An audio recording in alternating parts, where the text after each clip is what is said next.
Grapes and their vines are impressive plants, synonymous with summer and the bounty that water, soil, and light can bring us. The middle of winter is when we often forget about our dormant grapevines. I know I do sometimes, but this is a mistake. This is the exact time that we need to be pruning and cleaning our grapevines to get the most out of them this summer. It's not hard to do, but there's a few rules that we need to apply. So let's sharpen our shears and get to it.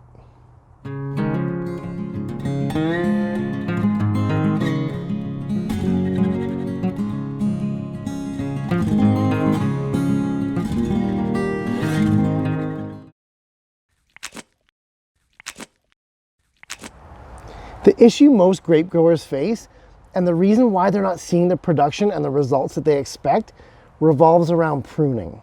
Of course, the timing of pruning does play a big part, but more importantly is the severity of the pruning. The typical grower simply doesn't prune these guys enough, not even close. Grapes, meaning the fruit itself, only occurs on the new shoots that grow on the 1-year-old canes. That is, these buds here are the only ones that are going to grow into the shoots that'll bear this summer's fruit. Mature grape plants should be cut back every winter to 2 to 4 of these 1-year-old canes. And those canes themselves should be cut back to a maximum of about 15 buds per cane. Therefore, an entire large adult mature grapevine should only have about 60 buds when you're done pruning. Before we can go on, I need to mention that when you're cleaning up grapes, there's actually 2 kinds of pruning. The method that we're doing here today, known as cane pruning, is when a permanent main trunk is established and every year 2 to 4 new canes are selected from that trunk itself. The other is spur pruning, which is a bit more drastic and is reserved for even more vigorous varieties of grapes.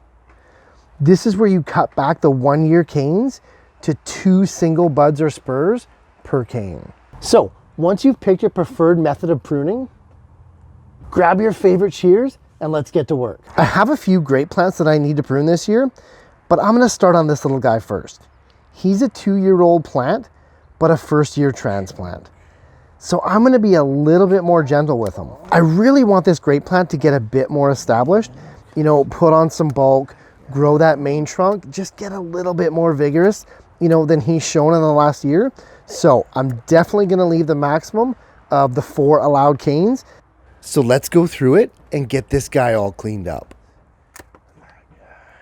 Here's a before and after shot of this little guy.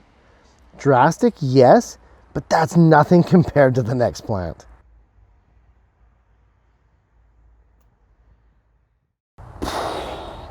This grape plant here is downright unruly. Not only the vines themselves, but the bed that the grape plant is planted in. I can't see what I'm working with, so to get some sense of order, I gotta clean up first.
Okay, now that we've cleared up the area, we can finally see what we're dealing with.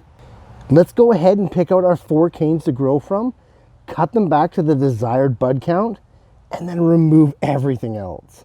More than just the vine length and the bud count, watch and see how I prune this grape plant. I first completely eliminate the extra vines and cordons from one side, and then direct the remaining ones to grow over to and up the first pole of my arbor. Once I have the direction of the plant completed, then I concentrate on paring down to 4 15 bud 1 year vines. All right, now that we have this grape plant pruned and ready for spring, I'm gonna go ahead and tie it up to the arbor that I've started to create here. My goal here is to get the grapes to grow all the way up and over the arbor to really give a nice aesthetic entrance to my garden. For this job, I'm just going to use 10 gauge galvanized steel fence wire. You can use zap straps, twist ties, pretty much anything to secure those vines, because likely any fastening system is going to be reapplied every year. So don't stress on a permanent system until you're securing either the main trunk or an older cordon. The key here is to guide these 1 year vines up as vertically as possible. By this time next year, the cordons themselves will also begin to creep up the arbor, and every successive year, this structure will be more and more covered with foliage and hopefully fruit. When securing your vines, leave your fastener loose enough for the plant to grow in girth, as well as through the fastener itself, as the plant starts to creep upwards. When spring hits, grapes grow pretty fast, and you don't want to be cutting off any circulation to the plant because you did the fastening too tight. Pretty cool stuff. You know, grapes more than any other plant are amazing in the way that you can get creative with their growth and create an aesthetically pleasing yet also bountiful crop.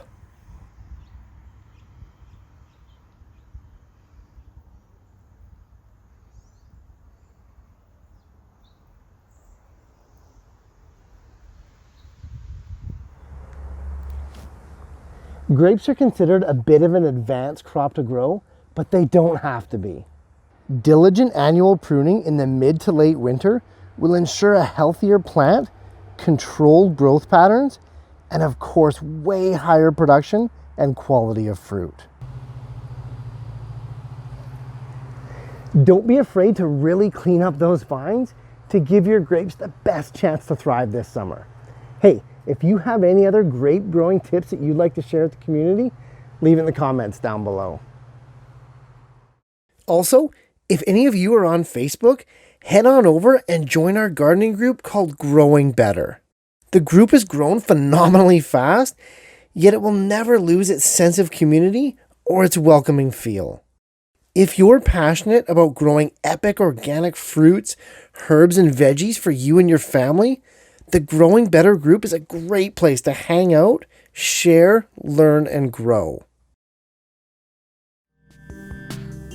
Hey, thanks for watching, guys.